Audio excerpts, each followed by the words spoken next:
Good afternoon, and thank you for participating in another episode of Dubai's Daughter. I have the absolute pleasure of speaking with my oldest, closest, dearest friends, Mr. Brian Springs. Please introduce yourself, Brian. Hey, everybody. I'm Brian Springs, and again, we go way, way, way back. Um, I'm currently a regional technology education consultant for a financial services firm based out of Nashville, Tennessee. Awesome. So that's what you're doing career-wise now. Then Yep. in high school, did you know what you wanted to do with your life, Brian? You know what? I know I wanted to be successful. I knew that. And when we were in high school, there was a book that I read called Flyers, which was an acronym for Fun-Loving Youth en Route to Success. And I just knew that I wanted to be successful. The problem was I didn't know what. I didn't know what I wanted to do. I just knew that I wanted to be successful. Awesome. But you remember that book. You remember how it made you feel, right? I still have the book to this day. Yes. And the book, I remember one, because I knew I wanted to be successful. But two, it also, now that I've read it as I gotten older again, and I see that, it pointed out some things to me that was keeping me from being successful, even as I got older. I knew what I wanted to be as far as how I wanted to look like at the end. I just didn't know how the steps looked to get there. And it wasn't until I was able to define the steps to get to my goal, that's when it became real for me. Well, that's awesome. I mean, that was a game plan, right? It was a game plan, and it worked. It was I took some couple of lumps and bruises along the way. We all have those. Yeah, but I never once in high school said to myself, you know what, I want to be an individual contributor for a financial services firm. No one ever says I want to be a bank manager. I want to be, just what we are. But I knew that I wanted to do something that allowed me some flexibility, be creative, and also to give me some autonomy. And so I just had to end up redefining what that looked like, and then almost creating my own role. Now that sounds good. Mm-hmm. I mean, it really does. It sounds like you've created your own role, and that's a beaten path. You made a path. What I did was I knew that I wanted to help people. And I knew I kind of had a gift for teaching. And 20-something years ago, what I found out was, in order to assure yourself a job, make sure you're always employed, find the one thing that no one else wants to do, and then do it. Because no one else wants to do it, or either you find that one thing that your boss hates to do and do it well for them, you'll stay employed. For me, in our industry, there's an exam called a Series 6 and the Series 7. And people hated taking it. They hated studying. They hated trying to help people. And I set out to create a role for myself. So what I did was I started studying to help people pass the exam. And I created a role. So I started, as me and my new hire class was studying for this exam, I actually started teaching my class while I was learning it. And after we passed and went on, getting ready to go out on the floor, I got tapped on the shoulder and they said, no, Brian, we want you over here in this training role, not doing the job. So I created my own role. You sure did. And that's a hard test. I know that's a hard test, and I hate knowing it, but I know that's a hard test. Yeah. I've heard about it. Yeah. So I was teaching. I remember sitting in the class and we're learning it. And I would jump up in the class and try to teach it to my class. And they're looking at me like, boy, you learn just like us. But the more I said it, the more I learned it and the more that it stuck. And then I parlayed that into a training career. Yeah, because I know, I think I might have seen some advertisement or word of mouth or something where Well, Brian Springs is good at Series 7. If you want to pass this class, so you need to get it. You know what's crazy? When I started in that class, I was scared to death. I didn't know a stock from a stick. So, but I knew at the same time, my wife at the time was pregnant with my daughter, and I knew I had to eat, and I knew I had to feed them. Yeah. So that's what I did. Awesome, Brian. I love it. I just want other people to hear your story. So give me an example of a time where you either lost a job because of business etiquette, lack of business etiquette, where you've gotten a job because of business etiquette, where you've had to hire or not hire a person because of their business etiquette skills. Sure. So one day I was going to work, and I was getting out my car, and there was a young lady that was parking near me, and she looked like she was frazzled. And I said, "Hey, can I help you? Can I point you somewhere?" And she asked where she was going, and I told her how to get where she was going, and so she ended up coming to my office for an interview. Now the problem was that day must have been a casual Friday, and I had on a bright pink button-down shirt, and she told me, she said, "Wow, you really must be confident in your manhood to wear that shirt." And I know she meant it as a joke, but you have to be careful with jokes because you never know how people will take that. Right. And, and then when she finally got where she was going and saw that she was meeting with me, her face turned red. Oh, because she didn't know. And she took, I guess, she's like, "Oh, maybe I should have said it." And I assured her that, that I don't hold that against her. But not all people will do that. Now she didn't get the job for other reasons, but you just have to be very careful of what you say to people. Exactly. We know, and thank God that you are confident in your man. But look, though, it was a hideous pink button down. I'll never forget it. Never forget it. But there are people who have biases, and some people can't let stuff like that go, and you just can't assume. The biggest conversations about you or for you or against you occur in rooms that you aren't in. And you just never know like what someone will say or what someone will remember. Exactly. That's true. Yep. Very good point. Very good point. So in high school, tell me, give us your educational background, first of all. Well, of course, we went to high school together, and I was a decent student. School was fairly easy for me. I joked like I was the golden child because like things just became easy. They came easy, I thought. Not saying that they were easy, but things became easy. But like any other 18-year-old, I was a 17-year-old, I was a mess. And so once I got to college, and where I didn't have anyone making me get up and go to school and make me go to class and, checking to make sure I had all my assignments, and I struggled in college as well. So I was a fair student when I applied myself. The problem for me was just the application. Which school did you go to? Oh, North Carolina A&T State University, Aggie Pride. Aggie Pride. Okay, we had to get that out there. Aggie Pride. You know that. But yeah, so I was in college, and it was a shock. It was a shock. Like, you mean nobody's gonna wake me up and make me go to class? And you mean I can go to a party on Tuesday night and it's okay and stay up all night? Yeah, so but you have to discipline yourself. You ended up disciplining yourself in order to get out of there, right? Yeah, well, what happened, my parents were much older when they had me. My parents had like maybe I think my dad had a sixth grade education, my mom maybe a fifth grade education.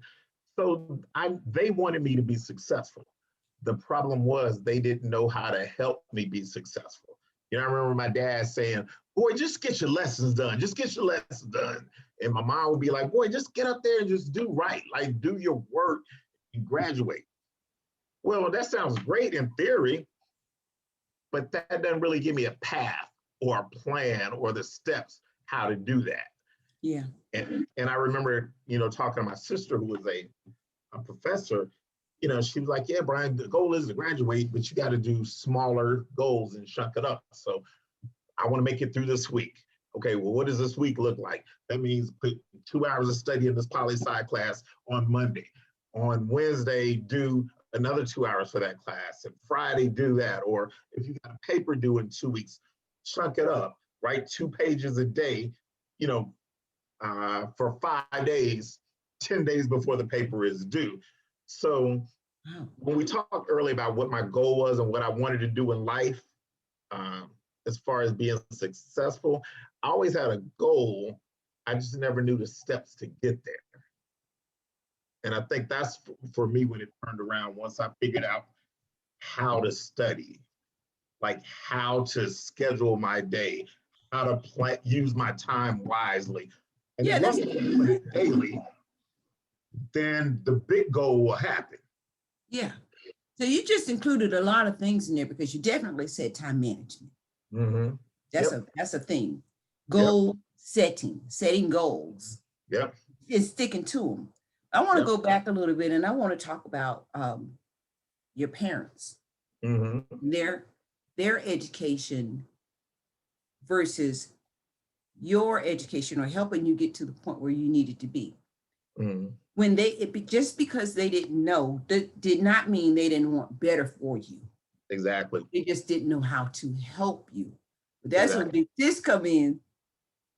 And your big sister gave you, I mean, she was like the role model. She was your educational role model. I know it's a lot more in there. Oh, yeah. Yeah. Brian, I know that it is. But that was somebody that came in and mentored you, although she was your sister.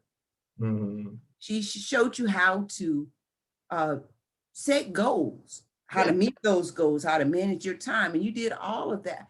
You know what? Your parents, I know they were proud of you. Well, I already knew that. I hope so. I hope so. They were equally as frustrated with me at times too. Yeah. Yeah. But that's a big thing though, because even in today's society, where parents do have the high school education, they still don't know how to help their kids. And with them being online right now, you have to be a dedicated, person, especially with these small kids. Teach them online because they're at home, and at home you have that relaxed feel. Like I know I can do this and I can do that. No, you still have to put time management in and discipline, goal setting and all that. And you've got a lot of wonderful parents out there that are taking care of their own. You've got a lot of teachers out there that are getting more involved now that they found out things weren't going to work out the way they were supposed to. They're getting involved now. But you've got that village too. You've got the aunts, the grandparents, the best friends. You've got the neighbors. People are getting together now just to make sure these kids are able to pass their classes or learn what they're doing. So, that's very interesting. So, did you intern with any companies? I did not intern at all. I had friends who interned. And I'll be honest, I'll tell you why. Because I was afraid. I was afraid. I thought that, when I heard the word intern or going to work at a company, those terms were so abstract to me. I couldn't put my hands on it. Well, what does an intern do? Oh, well, a good friend of mine, he went and worked for General Electric, I believe, up in Ohio one summer.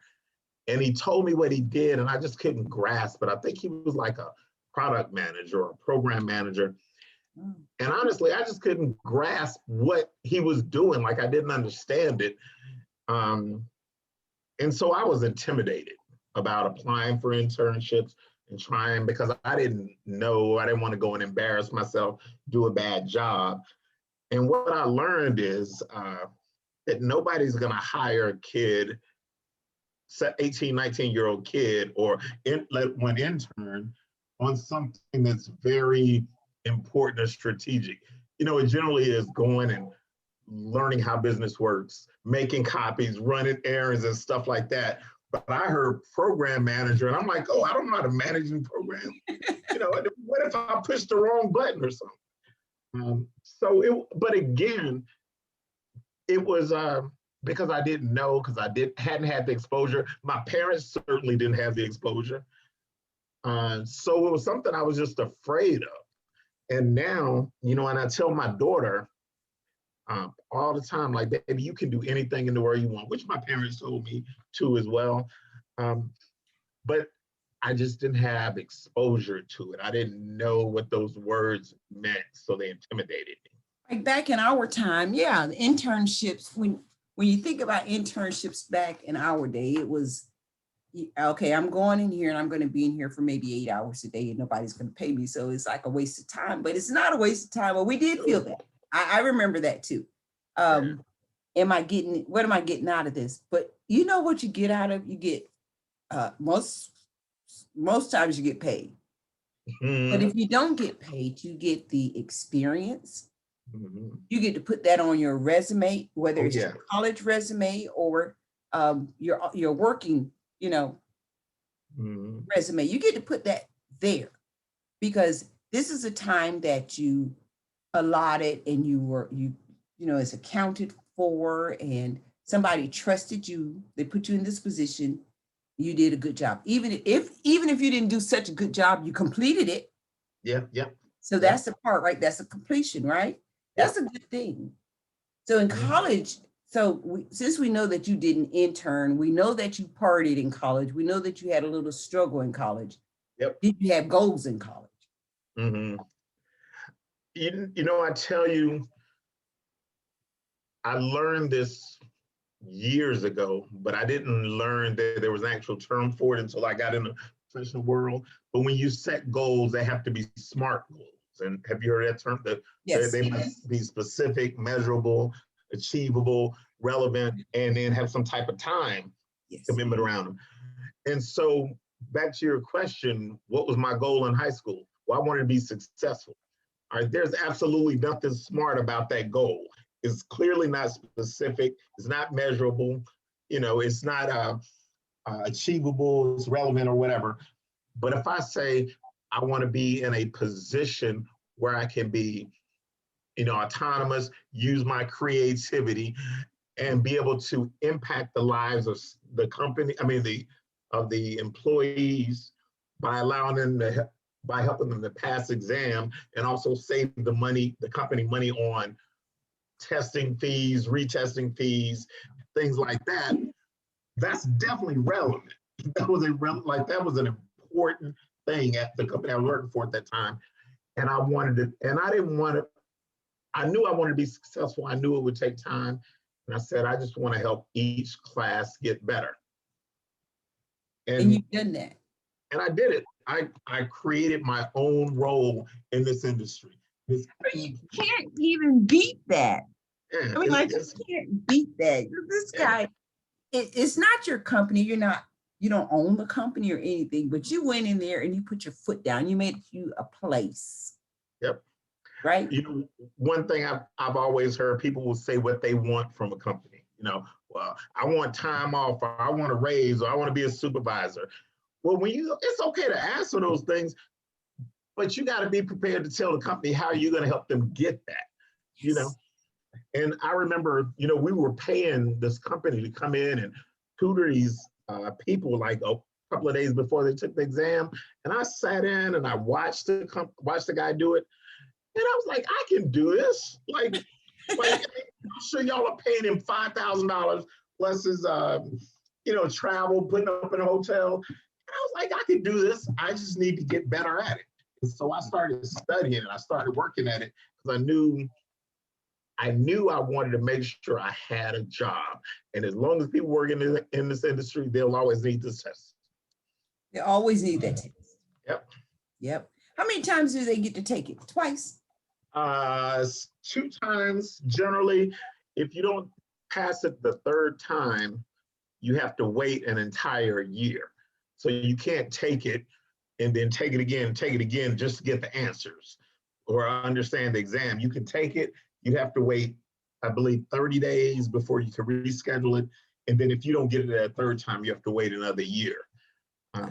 It was just and like I said, you know where we grew up, you know where we're from. I don't know jack about the stock market. I didn't know nothing about it. And clearly my parents didn't either, but I knew, It's all right that they didn't know, Brian. To me, it's like, it's all right that they didn't know. I know it's like maybe a sore, soft spot for you, but to me, it's like back in those days. Yeah. And then they were older than you on top of that. Yeah. Oh, no doubt. Yeah. That's, So, I'm like, so no, I know they love me and all that, but it was oh just, yeah. There was just a whole world. And you think about this too. Think about us going to school over in South Charlotte, seeing those big houses and all those people wearing nice polo and Izod and and getting cars, and I'm struggling. I had to pay my own lunch in high school. Me too. Yeah, like like my dad was. I remember there was a point my dad was like, "Man, you can pay for your own lunch," and I did. I mean, I had no choice. So. Yep, I remember high school. I had to go get me a job. I wanted a job. Yeah, exactly. So I wanted a job. So. It may sound like I say, "Oh, that's from a bad place," but no, it taught me some stuff too. One, it taught me if I wanted to eat at lunch, I better go have some money, and that means I can't spend it the night before. Whatever it may be. Yeah. So those were your goals in college and high. The same goals you had in high school, you had in college. Yep. I knew I wanted to be successful. I just didn't know in what industry. I didn't know how, but I knew I wanted to teach. I always had a gift for teaching, making things memorable, and making hard concepts simple. And it evolved into this test that I know nothing about, but I'm going to become an expert in it. Now I'm listening. Listeners, everybody that's listening, this is the Series 6 and Series 7 administrator. Well, no, what do you call it? It's just, well, it changed a couple of times now, and now it's called the securities. It's the SIE. I forget what it is, but it's what's required in order to work in the industry to sell mutual funds, stocks, trade bonds, and things of that nature. Yes. It's a FINRA exam, or it's a whole lot of letters. Yes. Yeah. Awesome. So now I think we've talked about this already, the steps that you took to reach your goals, like time management, actually writing goals down, making goals, writing goals down, keeping goals. Like the 10-year plan, you break the 10-year plan down to the 5-year plan, you break that down to the 1-year plan, you break that down. Just keep break it down to a manageable amount of time. Yep. Right. And then by the time you get to that year, I mean, you've done all these steps, you're at your year. And before you know it, you're at the 5 years. It's doable. And you're gonna live it anyway. You're gonna be alive anyway. You might as well do it. May as well do it. May as well do it. I like that. They say that they say that they say what's the best way to eat an elephant? One bite at a time. You just gotta take a chunk and just keep doing that. You're going at it. But you look at an elephant, like, how do you eat it? Like, where do I begin? You gotta start with one bite. Start somewhere. Yeah, you just gotta start. Yep. Okay, so you know what our organization is, right? Dubai's Daughter. We work with 15 through 17-year-old females. What we're doing is we got 2 programs, actually. We teach them business etiquette, and we teach them business administration. Okay. So the end goal for them is to get their certificate of completion from our organization, and then possibly, we're definitely trying to get a lot of companies so that they can sponsor internships for them.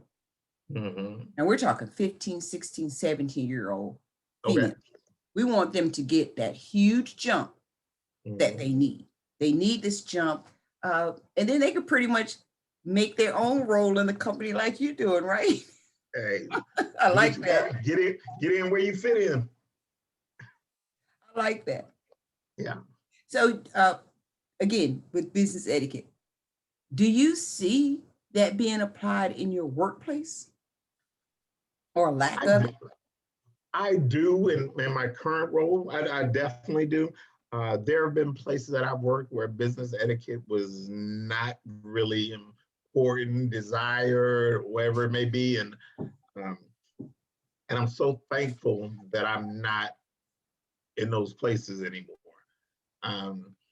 It don't cost anything to be nice and kind, but yet I've worked in places where they would yell at each other, curse. I've seen people crying. I'm like, you come to work like how is that supposed to be work? I don't even do that at home in a relationship. So why would I do that? Come here to where I don't want to be.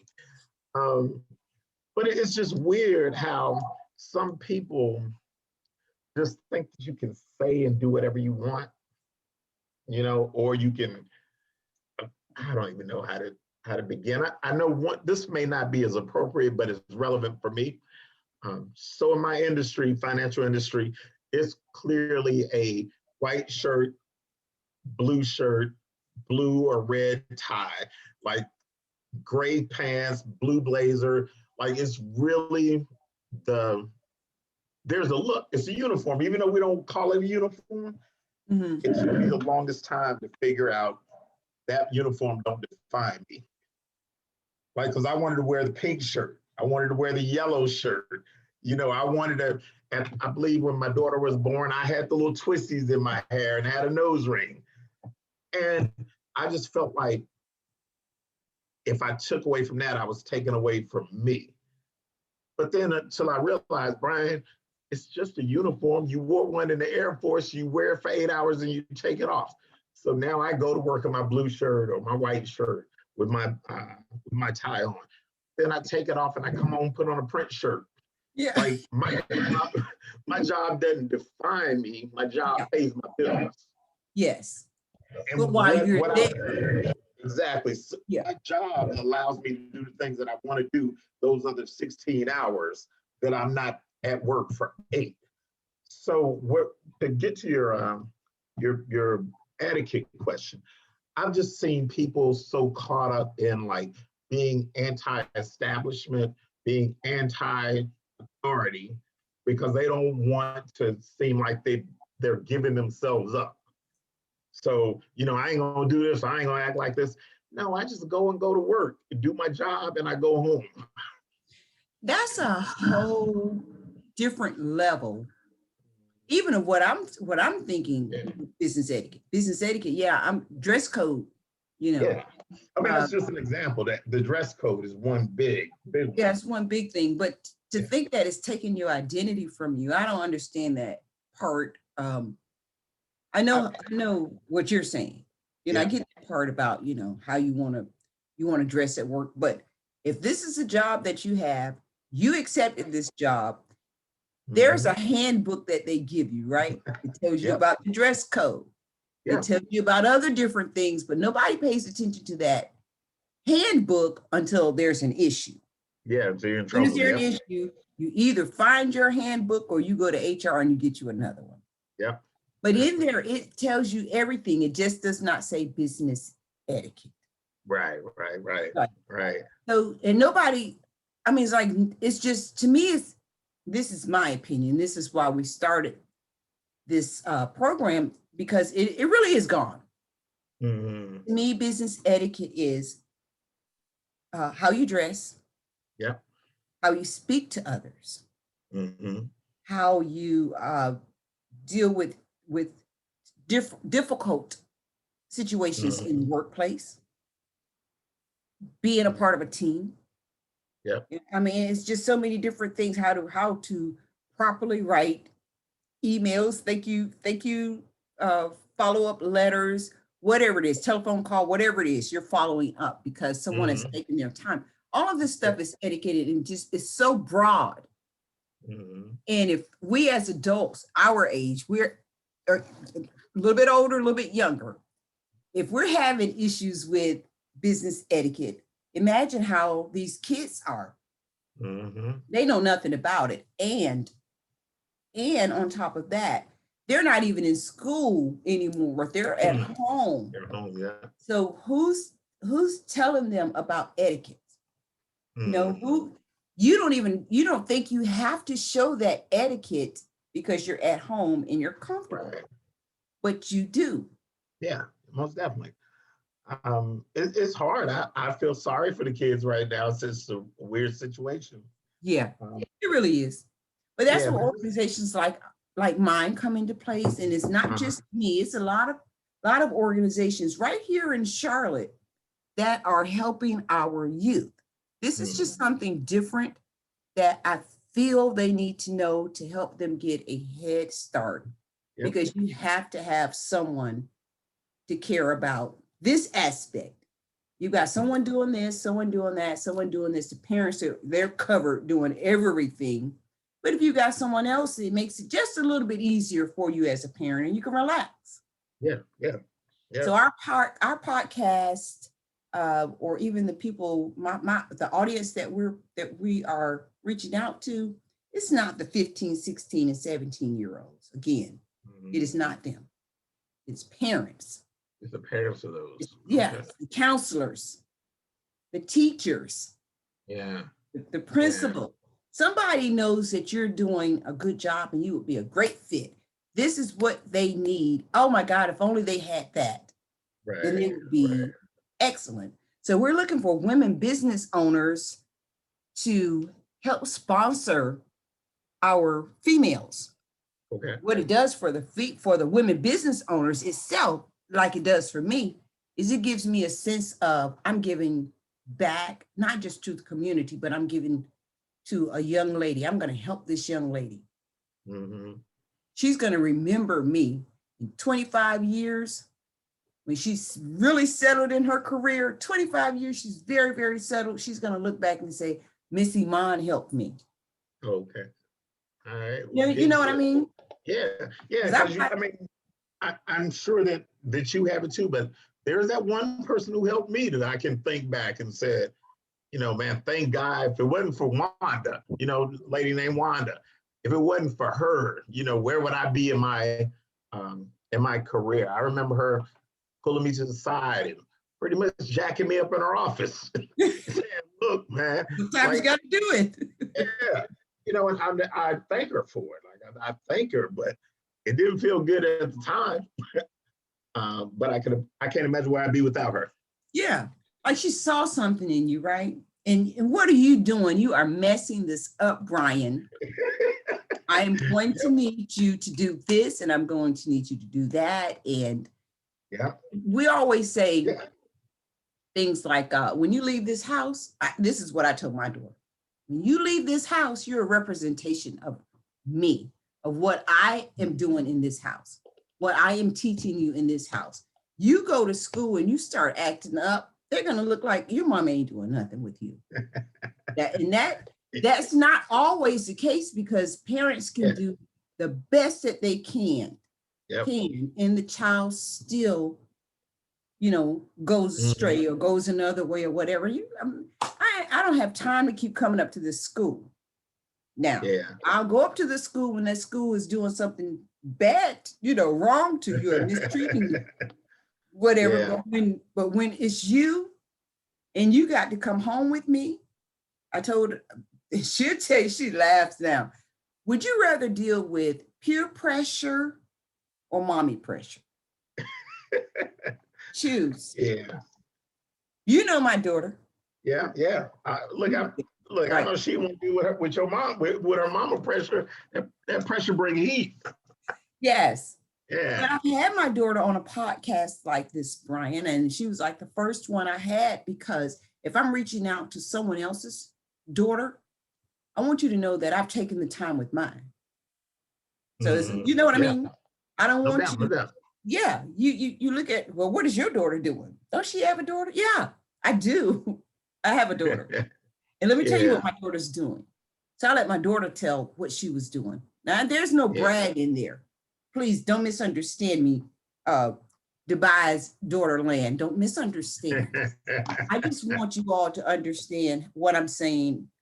I'm saying that if I took time with mine, I can definitely take time with yours Yeah. because mine is Definitely. grown. You know, mine is Yeah. grown, has her master's, married. She's in her career. Yeah. I had her make that 10-year plan Uh, from 15. She'll tell you, so I'm that'll laughing work because early. she'll tell you, I had her make that plan. But you know what? My Yeah. mom didn't do that to me. My parents didn't do that with me. Mm. Yeah. Like I bumped a little bit. Yeah. Yeah. Yeah. And just think of what your daughter will do for her daughter going down the line, you know, Going down the what she's line. got, you know, Exactly. it's Because important. And yeah. I hate to take it back to, 400-year advance that others have had again over us, but Mhm. we have had this head start, you know. Some of the stuff that me and you are learning and talking about now, other families have known that this stuff for generations, Yes. you know, and this is brand new to us. You know, it's brand new to us. It is. It ain't, Yeah.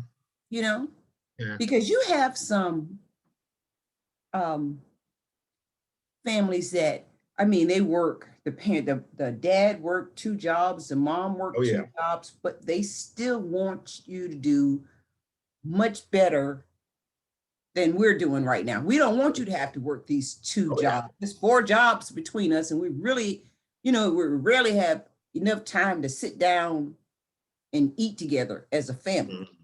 you know? Yeah.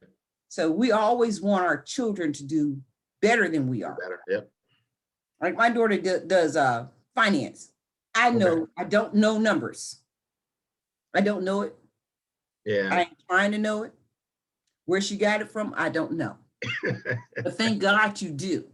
Yeah. But when she got to a point in school, you know what's that? 7th grade, something like that, where the math just changes on you all of a sudden. Yep. Yep.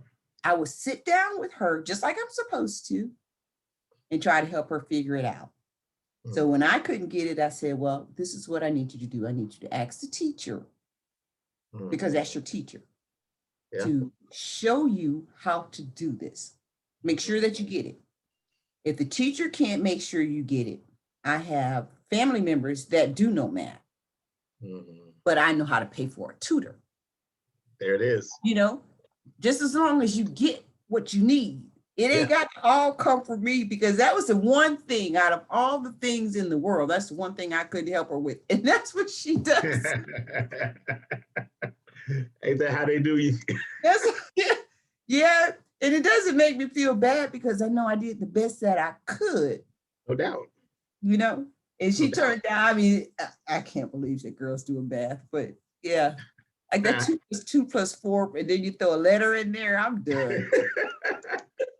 Why we solving for X anyway? I don't want to know what X is.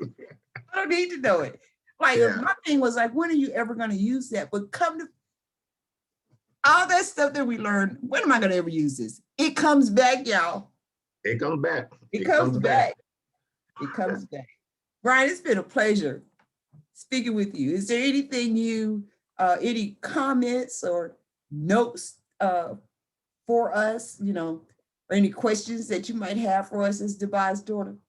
No, I would just say thank you for what you're doing, the work that you're doing, and knowing you and knowing your daughter and the people around you.